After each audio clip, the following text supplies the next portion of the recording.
Assalamualaikum warahmatullahi wabarakatuh. Waalaikumsalam warahmatullahi wabarakatuh. Selamat siang adik-adik. Siap. Gimana, sudah siap menerima materi saya? Materinya santai. Kenapa saya bilang santai? Karena ini berhubungan dengan dunia kalian. Saya yakin di sini ketika pulang ke rumah pasti pegang smartphone semuanya, ya kan? Smartphone-nya pasti ada koneksi internetnya. Adik-adik, ternyata saya semakin kesini semakin menyadari bahwa sebenarnya teori Darwin itu sangat relate hubungannya dengan kehidupan kita. Ada yang tahu teori Darwin?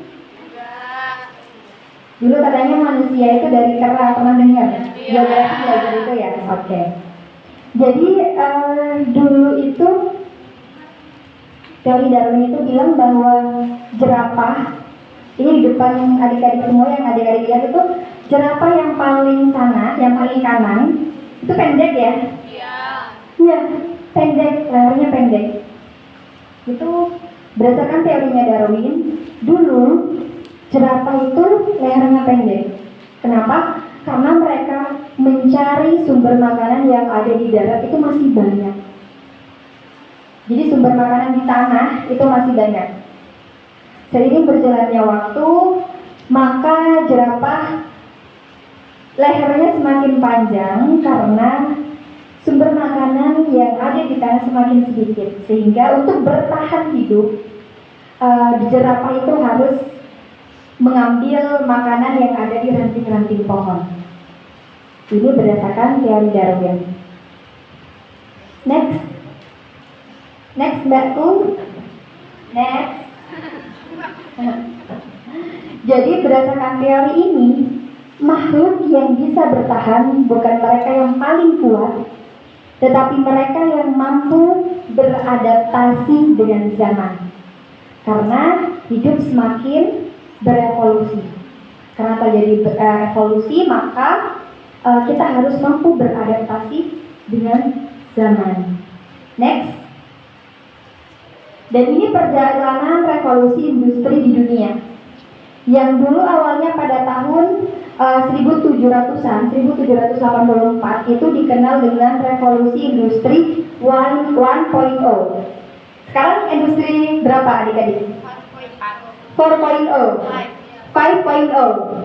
Ya, jadi kalau dulu pada revolusi industri 1.0 itu pertama kali ditemukan penggunaan mesin uap dalam sebuah industri, dan ini mengubah ekonomi dunia secara besar-besaran karena semua tenaga manusia sudah terkurangi menggunakan tenaga mesin.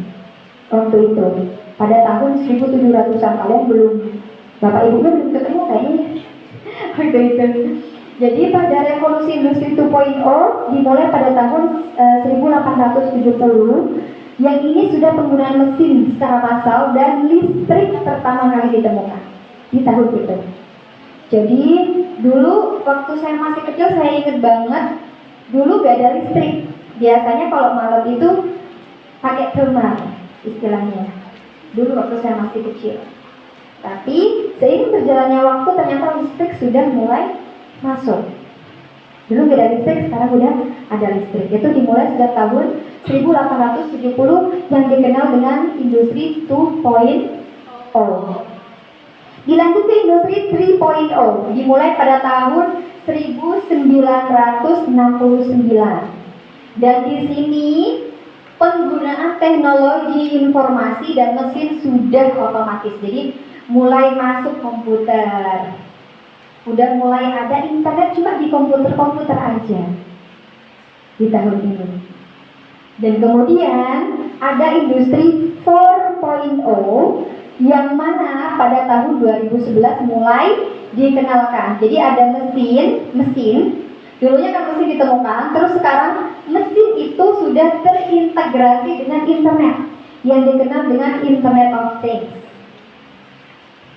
Apakah dengan hadirnya evolusi ini yang kemudian internet datang, apakah akan selalu berefek positif positif terhadap kehidupan manusia, maka ini memicu kekritisan orang Jepang. Next slide. Pada the world is in your hand. Jadi memang di 4.0 itu dunia sudah ada di dalam genggaman kita. 4.0 itu sudah ada internet. Sudah tahun 2011-an itu saya 2011 masih di sini. 2010 saya masuk di sini, 2011 masih di sini. Makanya saya bilang 2011 itu warnet itu ada. Jadi 2011 itu udah mulai marak sekali internet. Apakah hal ini dengan dunia dalam genggaman kita, dengan di HP kita, apakah ini akan selalu berefek positif terhadap kehidupan kita? Next. Maka ini memicu kekritisan orang Jepang dalam World Economic Forum yang kemudian hadir masa Society 5.0. Jadi di masa Society 5.0 itu, next slide Mbak, kita harus bijak dalam menggunakan teknologi demi kemaslahatan kita bersama. Panjang sekali ya sejarah revolusi industri di dunia ya. Panjang sekali. Karena manusia itu tidak berhenti berpikir. Manusia itu pasti selalu mencari cara untuk selalu mempermudah apa yang dikerjakan. Bahkan sudah pada revolusi 2.0, tenaga manusia sudah digantikan semua tenaga mesin saat itu. Dan sampai saat ini internet sudah masuk ke kita dan dunia dalam genggaman kita. Maka di masa 5.0 ini kita harus bijak dalam menggunakan teknologi. Next. Jadi adik-adik, dengan adanya dunia dalam genggaman saat ini, ada beberapa informasi, jenis informasi. Ada 3 jenis informasi yang tersebar dalam genggaman kita sebenarnya sekarang. Yang pertama, misinformasi. Apa itu misinformasi? Itu berita palsu yang beredar, namun orang yang berbagi tidak menyadari kalau dia sedang berbagi informasi yang salah.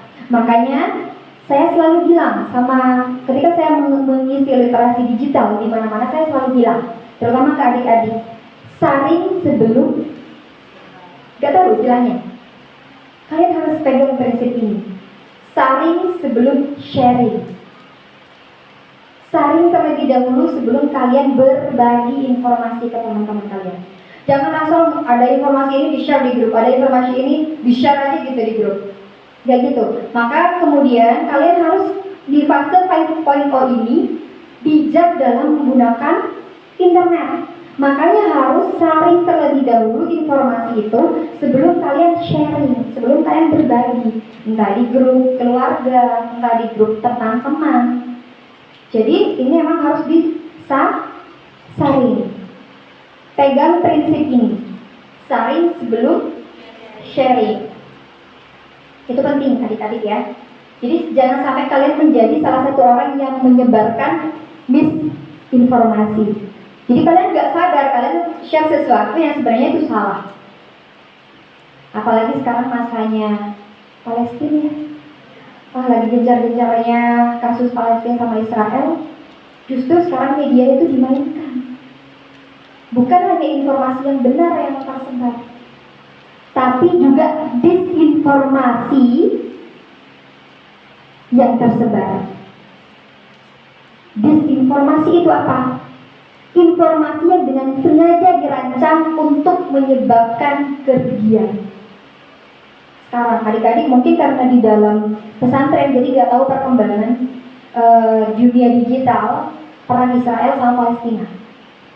Jadi sekarang itu mereka nggak cuma berperang senjata, tapi juga berperan sosial media. Itu yang terjadi faktanya. Kenapa? Karena mereka sengaja merancang informasi untuk merugikan Palestina.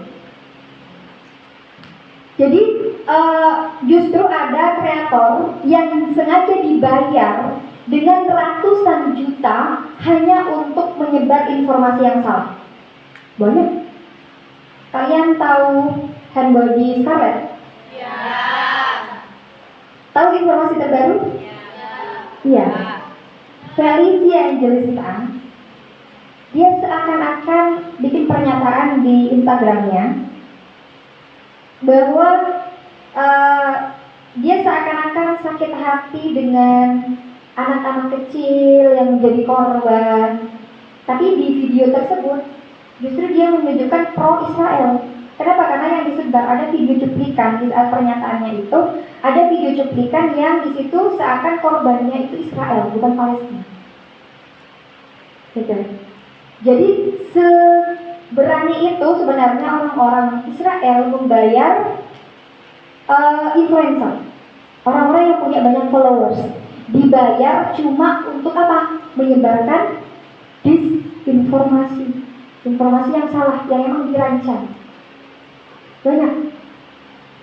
Jadi nggak cuma di luar negeri yang terjadi, di Indonesia loh, influencer kita loh, Felicia Angelista menerima tawaran itu.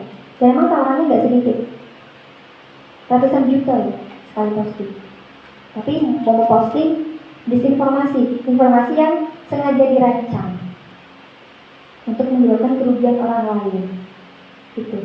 Jadi adik-adik harus tahu, ada informasi, tidak semua informasi yang tersebar di sosial media itu benar. Kita harus pintar menyaring terlebih dahulu informasi yang masuk ke HP kita, kayak gitu. Terus yang berikutnya itu malinformasi, informasi yang asli, namun penyebarannya dimaksudkan untuk menyebabkan kerugian pihak tertentu. Ini mirip-mirip sama disinformasi, cuma disinformasi itu memang sengaja dirancang.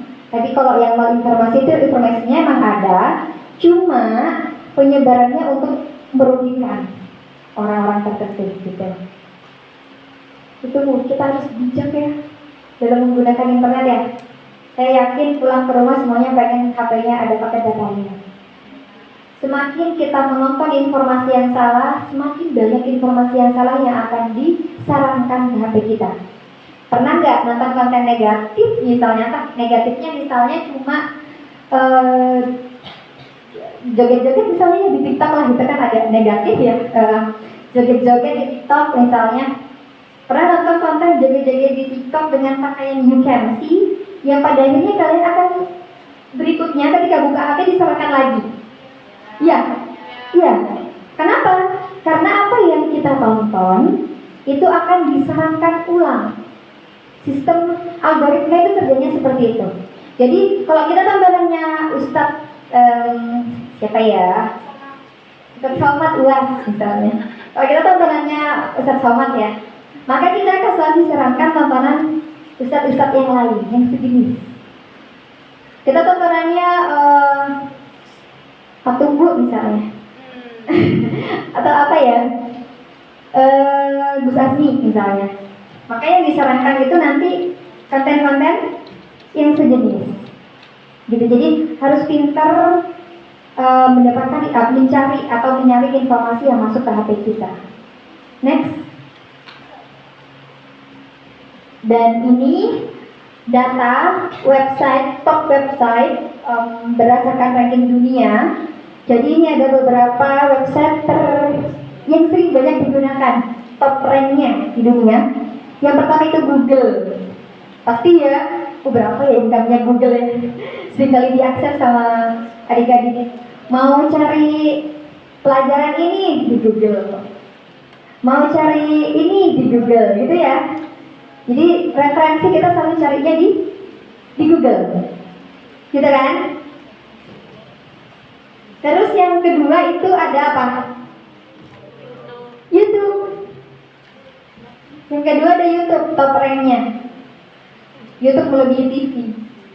Bahkan kalau di daerah-daerah kota itu nontonnya itu bukan lagi nonton TV kabel, tapi TV-nya itu udah TV smart TV. Yang kita tonton apa? YouTube. Makanya dikatakan YouTube lebih dari TV.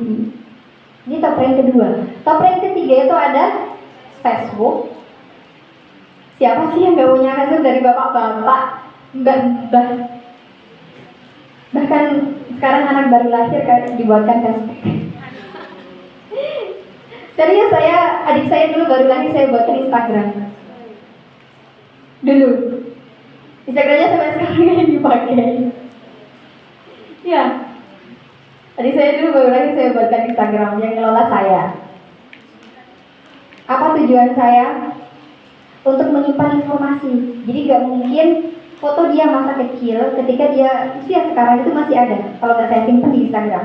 Sekarang saya private, jadi Instagramnya private gitu. Diarsipkan. Kenapa? Untuk menyimpan kenangan masa kecilnya dia. Saya simpan di Instagramnya. Sekarang kayak Instagramnya dipakai cuma postingan saya yang dulu yang diarsipkan semua. Ya. Gitu. Jadi yang berikutnya Twitter, terus WhatsApp, dan di sini ada Shopee. Belanjanya udah belanja online semua ya? Iya. Udah belanja online semua. Next, menyebarkan konten positif itu dimulai dari hal kecil. Apa yang adik-adik bisa? Pintar ngaji, tilawah misalnya. Gak apa, sebarkan konten positif. Pintar sholawatan misalnya, silahkan. Atau pintar gambar, silahkan. Semua kita bisa mencuan di sosial media. Tidak hanya menjadi pengguna, tapi kita juga bisa menjadi driver. Apa istilahnya driver? Sopir. Jadi jangan cuma jadi penumpang bis yang hanya mengikuti kemana arah bis itu pergi, tapi kita harus menjadi driver. Apa driver? Sopir. Jadi kita menentukan arah kemana algoritma sosial media. Kalau konten negatif yang tersebar sekarang, gimana cara memerangi? Kita nggak mungkin nyuruh yang nyebar konten negatif itu untuk menghapus, nggak mungkin, nggak bisa. Karena mereka tujuannya apa? Ada tujuan komersil tersendiri juga. Gak bisa kita nyuruh hapuslah kontenmu negatif, gak bisa. Tapi dengan cara apa kita berperan menyebarkan konten positif. Konten-konten TikTok yang negatif itu dulu dikenal dengan konten-konten negatifnya. Tapi sekarang kita memperbaiki diri. Memperbaiki diri dengan apa? Udah insaf ya, udah hijrah. TikTok udah hijrah.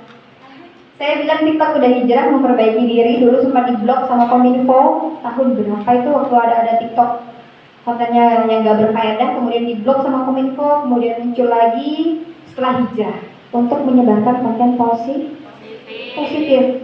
Karena apa? Beliau memerangi konten negatif yang ada. Biar yang muncul di beranda kalian gak cuma joget-jogetnya, tapi sholawatannya dapat, ceramahnya dapat. Makanya saya bilang TikTok mulai hijrah karena banyak yang penggunanya itu udah merukyah orang-orang di dalam TikTok biar insaf gitu ya. Terus next itu sekilas, dan ternyata saya sudah scroll adik-adik IT ini punya beberapa sosial media. Sebelum saya kesini saya scroll dulu, saya lihat dulu Instagramnya, saya lihat YouTube-nya juga. Saya lihat Facebooknya nggak lihat karena mau lihat pakai laptop nggak bisa waktu itu, harus login dulu. Ada websitenya juga ya, saya juga nggak ngecek websitenya, cuma saya ngecek fokus di dua sosial media ini, Instagram sama YouTube. Dan setelah saya scroll sampai postingan terbawah, itu ternyata YouTube itu sudah mulai berdiri, udah lama, ya. Udah lama, tahun 2000 berapa ya Mbak? Udah 4 tahun lalu ya? Sekitar 4 tahun lalu YouTube-nya. Dan sudah punya followers banyak. Kalau saya cek-cek, di sini produktif loh. Produktif banget, bahkan 4 hari yang lalu masih ngupload. 4 hari yang lalu upload, 7 hari yang lalu upload, saya cek. Ternyata ini konsisten. Postingnya itu konsisten. Saya cek seperti itu. Terus di Instagramnya juga konsisten. Nanti mau dibedah nggak ini? Apa kita lanjut materi? Bedah dulu. Mau bedah dulu ya? Bedah akun dulu ya? Oke, bedah akun dulu. Jadi sekelas informasi untuk adik-adik mungkin calon anggota ya di sini ya. Sekelas informasi juga. Jadi yang terpenting memang konsistensi. Makanya saya memperhatikan konsisten nggak postingnya. Berkembang atau tidak akun tersebut konsisten ditentukan oleh konsistensi postingnya.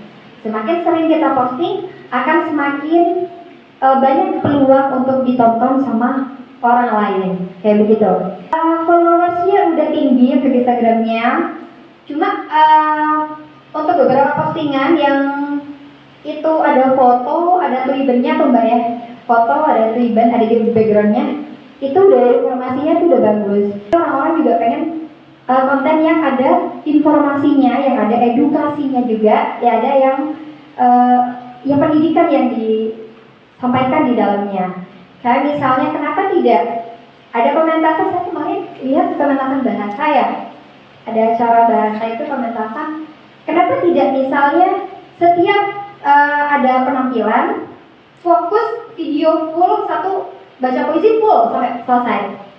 Jadi itu nanti kontennya bermaksud konten edukatif. Ini nih penampilan full baca puisi itu kan bisa jadi referensi untuk orang-orang di luar. Kalau ada referensi pembacaan puisi yang seperti ini dari anak bahasa misalnya, kan itu bisa jadi banyak konten. Satu acara bisa jadi banyak konten di YouTube. Menurut saya ya, jadi jangan hanya bikin satu video informasi sinematik. Kalau ada acara kayak begini, ada yang baca puisi, ada yang jadi MC, ada samannya misalnya. Kenapa tidak? Saman itu video full aja. Saman, itu informasi orang luar. Ternyata musiknya kayak gini ya, ternyata tariannya kayak gini. Gitu. Itu di YouTube yang mbak ya. Saya nggak mau lebih lanjut. Kita kalau pengen sharing bedah akun untuk anak-anak KIP, saya welcome. Bisa kapan aja nanti kesini karena kebetulan suami saya ngajar di IST. Jadi biasanya jadwalnya Senin sampai Kamis. Saya bisa sewaktu-waktu untuk ya nyeker di belakangnya, ngikut ya. Next, bagaimana ya cara mengoptimalkan? Karena tujuannya setelah ditanyakan sama saya ke Bapak Humas, sebenarnya gimana cara mengoptimalkan media yang ada. Sebenarnya menurut saya nggak cukup pertemuan ini karena ini pesertanya umum. Informasi ini sebenarnya tidak, beberapa orang mungkin tidak terlalu butuh informasi ini, gitu. Tapi nanti kalau misalkan emang mau bedah, mau ada workshop, kita welcome di next aja, gitu ya. Next slide, Mbak. Ya kalau misalkan nanti mau workshop, kita adakan pertemuan lain aja yang lebih detail membahas akun, perkembangan akun dan algoritma dan lain-lain. Pertama, membuat tim, dan di sini sudah ada timnya. Jadi pertama ya untuk mengoptimalkan akun kita harus membuat tim. Ternyata di sini udah ada anak informasi dan publikasi, udah ada timnya. Ada penanggung jawabnya, Mbak? Ada ya? Nah ini sebagai manajer atau perancang dari strategi akunnya. Harus ada orang yang merancang mau dikemanakan akun ini, seperti apa konsepnya. Terus yang kedua harus ada konten kreatornya. Ada timnya? Konten kreator? Apa tugasnya? Membuat konten ini dalam artian gimana? Meliput? Merancang juga? Karena penanggung jawab kami itu Bapak Humas. Oh gitu. Jadi kan tidak bisa komunikasi intens. Oke. Jadi sebagai manajer sekaligus konten kreator berarti ya Mbak? Oke. Jadi konten kreator gimana? Apalagi?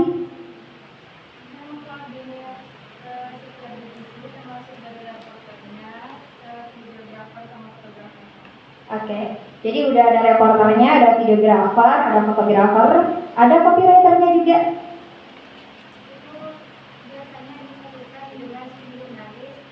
Jurnalis memang dibentuk agar bisa berpikir inovatif untuk kontennya. Udah ada tim jurnalisnya.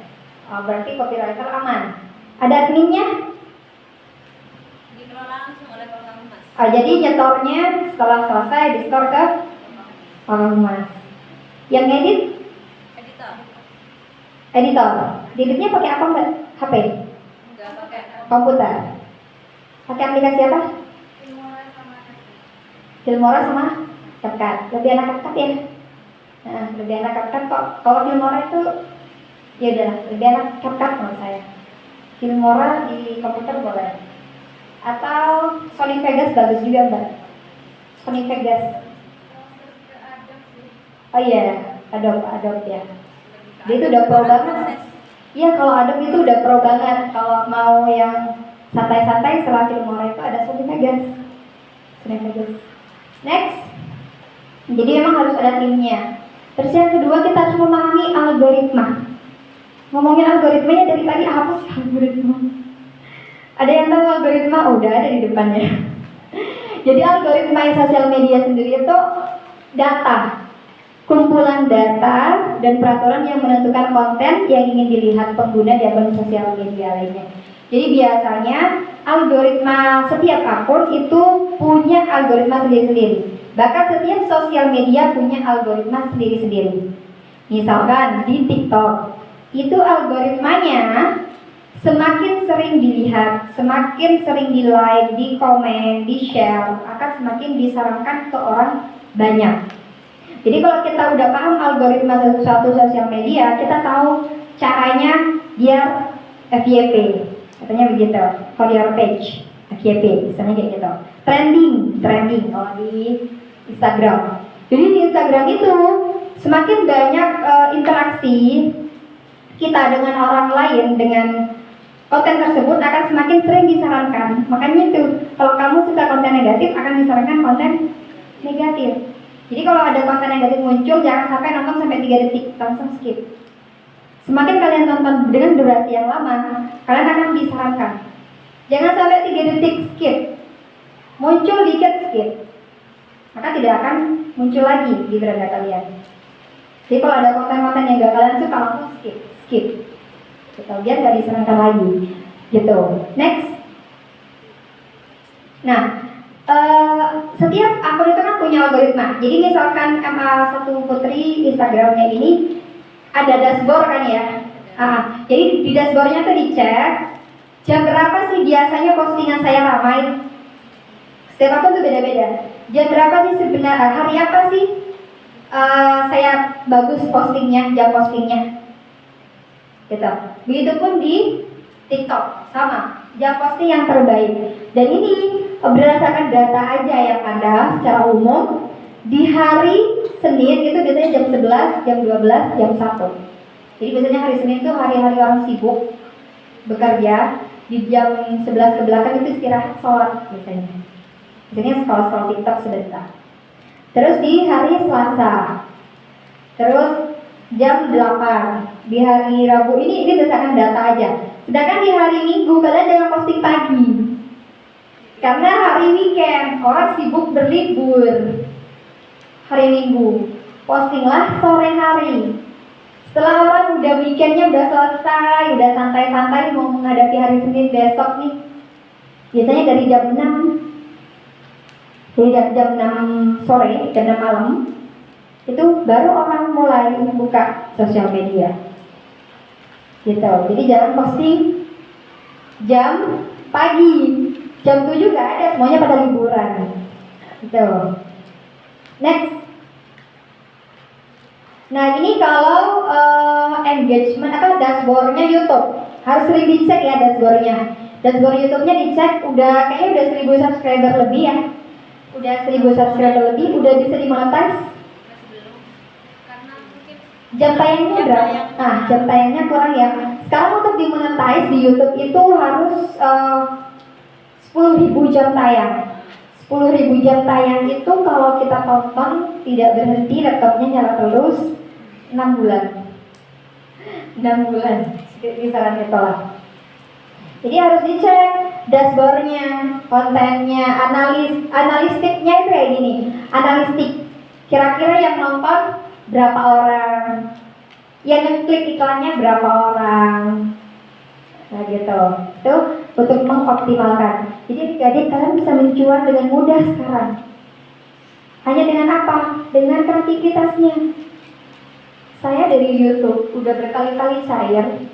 Lumayan, sekali cair kan $100. $100 itu kan 1.500.000 lebih. Gitu, lumayan. Jadi mencuan itu gampang. Aktif di YouTube. Di TikTok sekarang mencuan gampang juga. Dapat view live.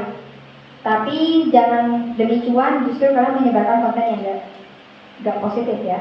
Karena banyak banget di TikTok itu kadang mandi lumpur gitu ya, pernah Nemu ya, pernah ya? Benar. Terus sebenarnya demi dapat gift, jangan jadi konten kreator yang kayak gitu ya. Kalian harus jadi konten kreator yang positif.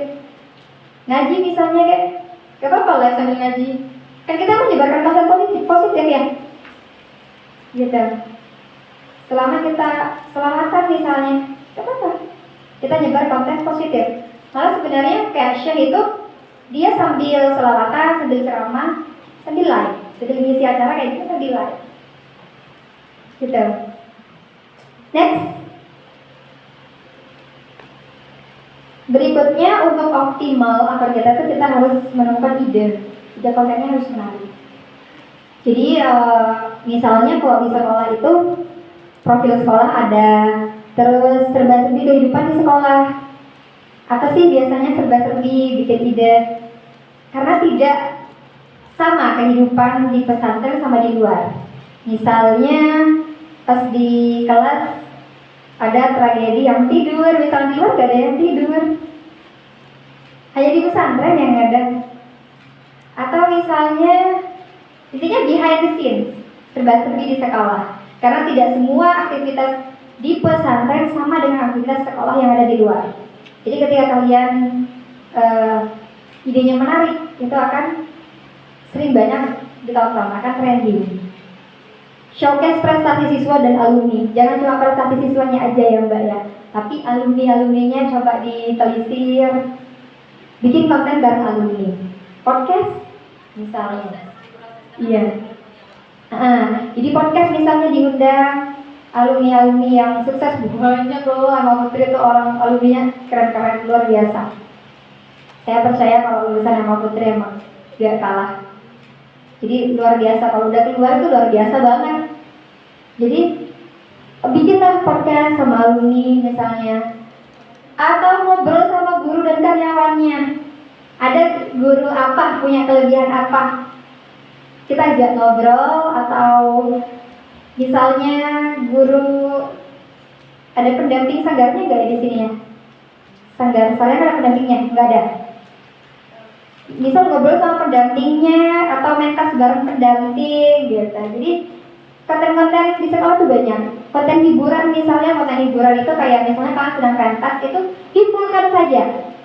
Video full aja, jangan cuma sinematiknya. Sinematik dapat, video fullnya setiap tema dapat. Jadi postingan itu dalam satu kali acara, postingan banyak, punya banyak stock shoot jadinya. Terus fasilitas sekolah ada apa nih? Yuk kita jalan-jalan, yuk ikuti aku ke perpustakaan misalnya. Yuk ikuti aku di Ama Putri ada lab terbaru nih, lab IPA misalnya. Jadi fasilitas dan infrastruktur sekolah, diajak jalan-jalan. Terus konten edukasi dan informasi. Boleh podcast tadi masuk di konten edukasi. Terus ya alumni-alumni yang sukses kolaborasi dengan konten kreator. Itu penting. Kolaborasi. Kenapa? Saya bilang harus kolaborasi dengan influencer, konten kreator. Istilahnya kalian tuh panjat sosial. Nah, dengan kalian kolaborasi dengan orang konten kreator yang udah punya banyak followers, kalian tuh panjat sosial. Sama-sama saling diuntungkan aslinya. Kalian bisa dikenal melalui konten kreator tersebut. Sama orang luar, nanti followersnya nangkring deh ke kalian. Jadi kolaborasi. Gitu. Next, memaksimalkan video pendek. Sekarang itu di YouTube ada short Mbak.